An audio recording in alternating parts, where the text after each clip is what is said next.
comfy jacket, the whole deal's happening. We're comfy, we're kinesthetic. This is our way of being as kinesthetic. Does that mean they want to look bad? No, it just means that first priority is what? Comfort. Second priority is visual for some of them. Depends on their standing and the way they work. So in the middle here we have Mr. Half and Half. So we look and we go, oh my God, which one is this guy? You know, he's got the kinesthetic pants on, the kinesthetic shoes, but he's got a visual jumper going on up here. You know, but it's a jumper. So that's sort of a dead giveaway. Does that make sense? Yes, no? Okay, now when we ask them to talk, when you start talking with people, are you going to pick up their wordings, yes or no?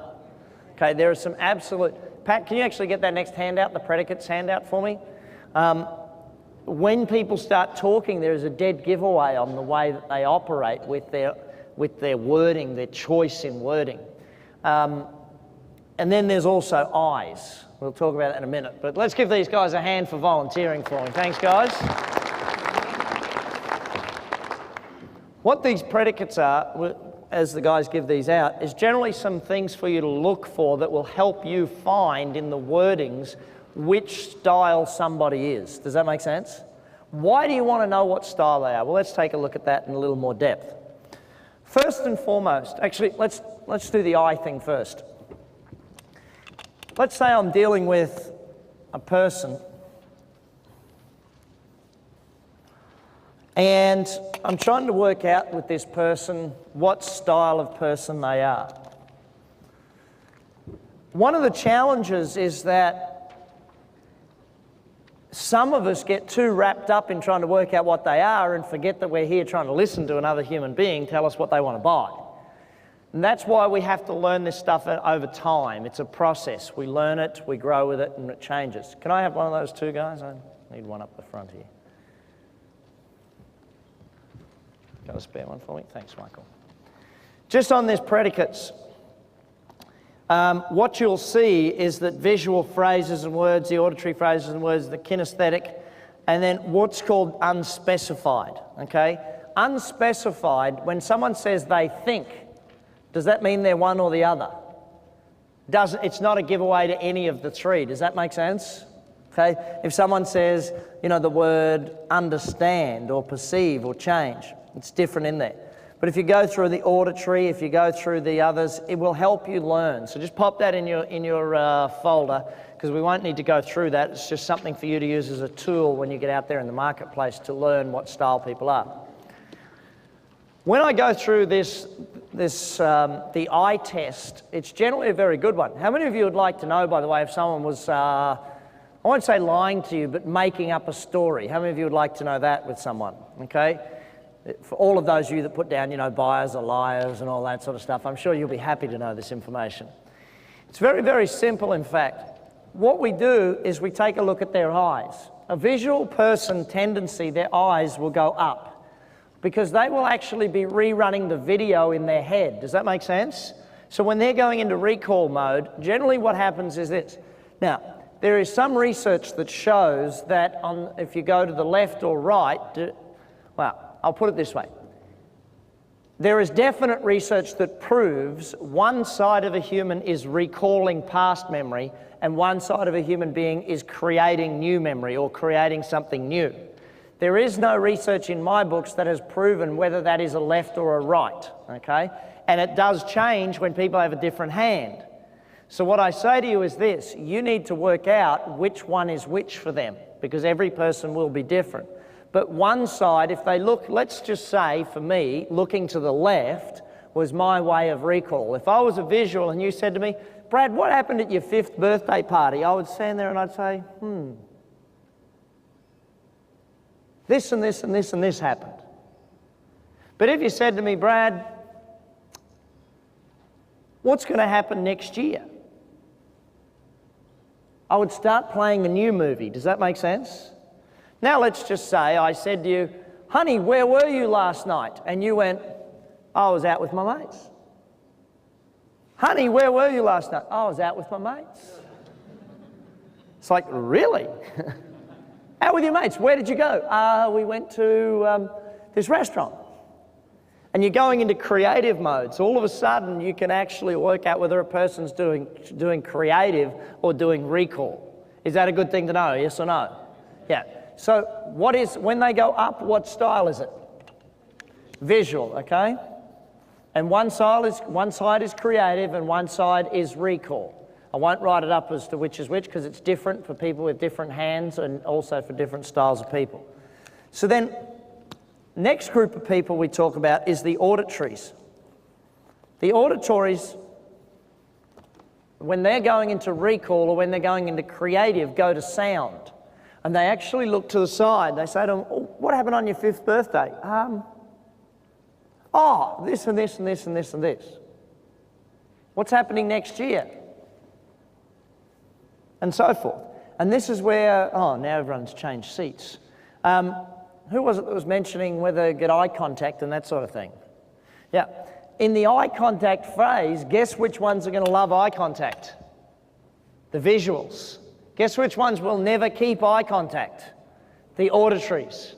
Like for me, as I said to you, I'm extremely auditory. I'm approximately 80% auditory, 20% visual and bugger all kinesthetic. My wife, on the other hand, is highly kinesthetic. So in our relationship, could that provide some challenges, yes or no? Yeah, absolutely. She talks in kinesthetic language. I'm talking in visual, in auditory and then visual, and all of a sudden we're going to try and match up. See, her needs for, as a kinesthetic, does she need more touch than I do as an auditory visual, yes or no? Yeah, for her she needs hugs, she needs that kinestheticness. But for me as an auditory visual, I'm like, oh, crikey's a hug, yeah, right, okay, thanks. It's not that I'm not loving, but it's just different ways in which we work with each other. Does that make sense? Okay. So as an auditory, we run the sound. A kinesthetic person will generally look downwards when you're asking them a question. And once again, one side recall, one side is creative. Just put K-I-N, you know what I mean by that. So as a kinesthetic person, when you ask them, well, what happened on your 5th birthday? They will generally look like this. Well, what's going to happen next year? Oh, we're going to do this. And the different styles will allow you to work that. Now, why do we need to know this? Let's just say I'm selling a car. Let's say I'm selling cars. And a visual person walks into the showroom. How have I picked that they're visual? They're looking up. Well, they look up, but what else have I done? They're dressed, and they're generally a fairly sharp dresser. If I look at their car outside, what do I see? The car they showed up in. It's shiny, it's generally a bright colour, it's generally clean, because they care about their visual appearance, okay? What else do I notice about this visual person? What's their hair like? Is it messy? No, it's got to be in the right place, okay? All the hair's got to be done right. Don't mess with the hair type people, okay? Now, if it's a female visual, what do I notice? They're wearing shoes that hurt just because they look good. You know, this is the whole deal. My wife, you know, shoes can look great, but if they don't feel good, she ain't wearing them. You know, I can buy these beautiful new shoes and say they look great, but they hurt my feet. I'm not wearing them. Bloody kinesthetics. But that's the thing. Each of us has our different modalities. So when we're communicating, it's vital that we understand. So this visual person walks in to see a car. They don't walk in to sit in a car. They don't walk in to hear a car. They walk in to see a car. They will say things like, I just want to see what you have available. Can you show me a few of your cars? What colour does that come in? Does that make sense? This is what they're doing. And they walk in, and what do you want to do as a salesperson? You want to make a sale. So how are you going to do that? You're going to communicate how? Visually. So what things are you going to have to make sure happens? Are you going to show them the brochure with lots of pictures of the car, yes or no? Absolutely. Why? Because they want to see stuff. Are you going to drive them around in front of the showroom where they can see themselves in the windows? Absolutely. Are you going to take them out in the brightest colour car? Yeah. Are you going to say to them, look, let's just stand back here and have a look. What do you think of the lines? What colour do you like the best? Where do you see yourself going in the car? Wow. Does that make sense? This is what we're going to be doing in our communication style, because we're going to move to their communication style. Yes? What would happen if you talk visual to an auditory person with their eyes? Like you said something visual to the auditory person? Oh, every one of us has all three. As you'll have noticed on your scale, you have all three. So it won't be a major problem if you're talking visual to an auditory person, but the problem is you will not be communicating and building rapport at the highest level. If you want to build rapport and communicate at the highest level, you need to be in their main modality. No, the auditory person will always look to the side if they're doing recall or creative. Okay? Even if you're talking about something visual, yeah, absolutely. Because they won't. If you are highly, highly auditory, you cannot visualize. If you're highly, highly kinesthetic, you have problems creating pictures in your mind. But if you're visual, you wonder why everyone else can't do that. It's like we go back to the scholastic system. It's taught primarily in auditory, backed up with visual, very little kinesthetic. That's why those that are kinesthetic have the most trouble with the scholastic system. What subjects are they generally good at? Doing subjects. You know, sport, health, shop, the stuff where you actually get to do things, artistic, musical. Because the scholastic system isn't taught in that modality. So let's say an auditory person walks into our shop. How do we pick an auditory person's look? Okay, where are my auditory people again? Hands up. Let me see if I can get some stereotypical auditory people. Okay, some of the guys here are definitely stereotypical auditories. Chris, you guys are definitely, because an auditory person is generally they're a rounder person. I'm not saying it's just they have a roundedness to them. That is an auditory shape in general. I am not a stereotypical auditory in any way, shape or form. However, an auditory person, when they walk in and greet you, they'll shake your hand, say good day and start talking to you, but they're looking over here.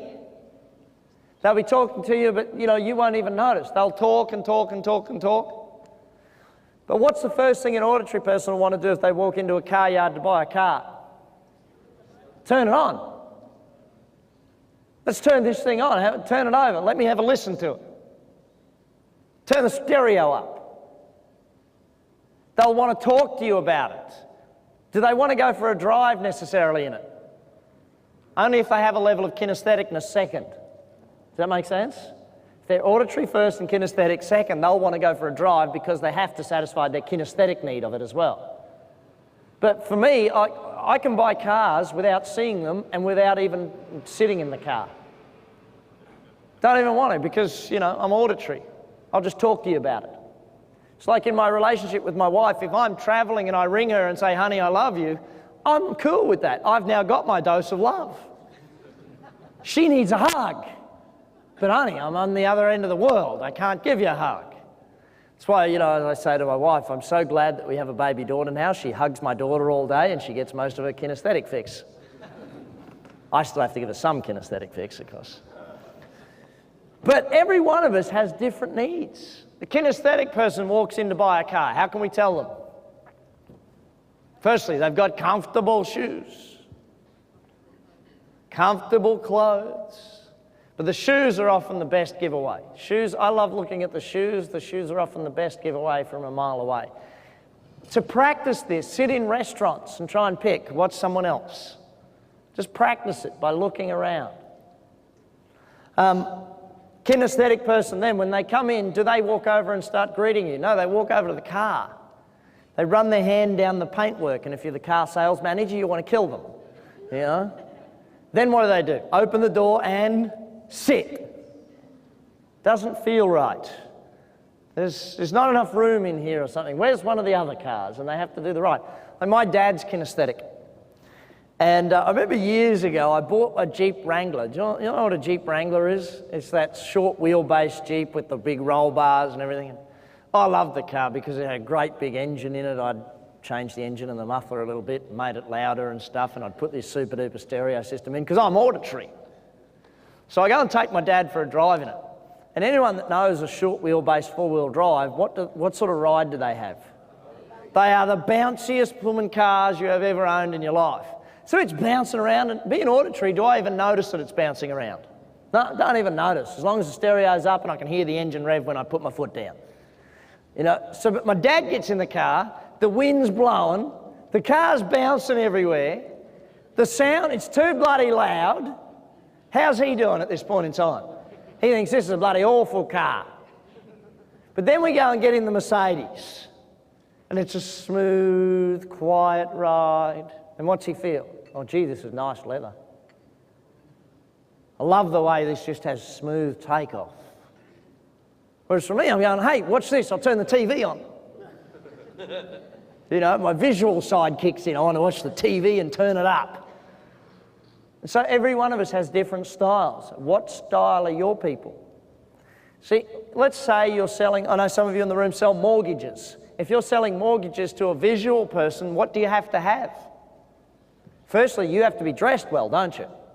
Secondly, do you have to have a lot of good-looking documentation, like your paperwork? You have to have brochures with pictures in it to build trust with them. Because you can't show them the car. You're selling them a mortgage. Does that make sense? What if you're selling it to an auditory person? What do they like? See, a visual, can you give them a video, by the way, yes or no? Yeah, absolutely. You give them a video, they love it. What does a kinesthetic person want? The brochure has to have what sort of a feel to it?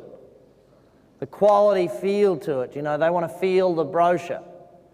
Like you run a seminar and you invite kinesthetics to a seminar and the chairs aren't quite right. All the kinesthetics going, yeah, this bloody chair, it's a pain in the arse, you know.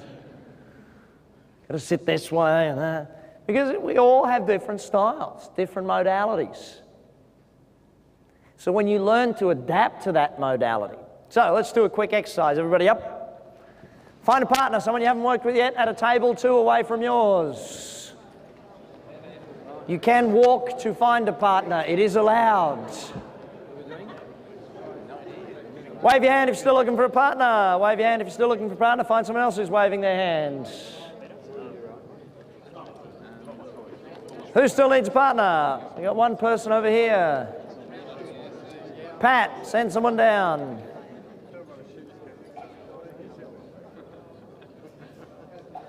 Run, Pat, run. Send someone. Who's coming? Michael's coming. Excellent. Right in the center of the room. Okay, here's your job. What you're going to do is you're going to talk to each other, and we're going to give you a new topic. What's the topic, folks? Someone give me a topic? Golf. Golf. No, okay, dogs. Dogs. All right, we'll do dogs. You're going to talk about dogs, and whilst you're talking, just wave your hand so Michael can see who he's coming to. Yep. While you're talking about dogs, I'm going to call out different topics. I'm going to call out different predicates. I'm going to say visual. So all of a sudden, you have to start talking about dogs in a visual way. You have to use visual languaging. Then I might call out kinesthetic. You have to start communicating kinesthetically to your partner. Does that make sense? Yes or no? Excellent. So we're going to talk about dogs. You are going to start out in your natural modality, the one you had the highest on. Okay? So start out in your natural. Off your marks, get set, go. Music maestro. How many of you realize you need a little more practice on that one? Good. The more you practice, the easier it becomes. Much, much easier. So the whole point behind that exercise is if you're going to build unconscious rapport or subconscious rapport with people, you need to use the NLP techniques, the ability to communicate in their language and the ability to match and mirror. Those, in my opinion, are the two most important aspects of using NLP in order to create rapport at an unconscious level. So we've done that one. So if you're going into an appointment, yes. Let's say I'm a kinetic going into a visual, how do I'm going to go in dressed like I normally would dress. Absolutely. You're dressed the same way you're normally dressed because you're a kinesthetic. Yeah. Okay? But you're going in to see a visual. What can you change when you go in to see that visual? If I'm already there. Hide your shoes and pants. Oh, okay, you know. No, what you can change is you can change the modality within which you're communicating. This person is a visual. Will they be using more or less hand gestures as a visual generally? More, okay? So as a visual person, what is it that you are going to have to do to make sure that you sell them if you are a kinesthetic? Well, you've got to mirror them, yes, but what else? What are you going to change? Are you going to change your languaging, yes or no? Yes. Absolutely. Are you going to change the technique by which you go through the sale? Might you start, because a lot of kinesthetics, let's say I'm a kinesthetic selling a computer. What do I want people to do? I want them to play with it. Well, I'm a visual. I don't want to play with the darn thing. I just want to look at it. Show me pictures of it being used. Does that make sense? You've got to adapt your selling style to their buying style. A visual doesn't want to participate, they want to look. Kinesthetic doesn't want to look, they want to participate. An auditory doesn't want to look or participate, they just want to talk about it. Does that make sense? Okay, very good question. So there's 4 stages to learning how to use this stuff. 4 basic steps as we go up these. Step number 1 is what we call unconscious incompetence. What do we call it, everyone? Unconscious incompetence. What does that mean? Yeah, you don't even know that you don't know.